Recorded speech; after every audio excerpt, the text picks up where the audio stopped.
Det er da bare en gang. Det tager godt nok sin tid. Jeg tror, vi når kommer helvede til, før han kommer væk. Rasmus, du kamera. Tak.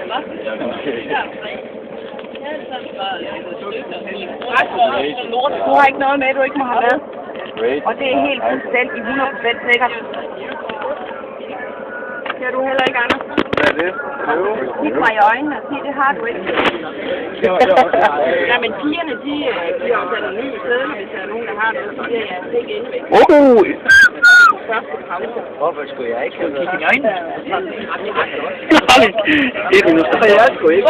Solvej! Solvej! Ikke kom ned til vores bagage. Nej. Spørg dig godt mig på.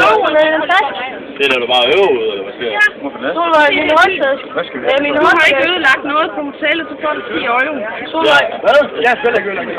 Solvej, du har da også 10 euro, mand. Slap dig af. Det går jo bare lidt. Eller Solvej, mine ører. Min ører, det er en skole. Ja, det er grænsen. Det er for dumt ting, Vi må godt købe slik, eller der. det er blandt andet til morgenmad, det her, ikke også? Det er godt noget nu. Er det også til morgenmad?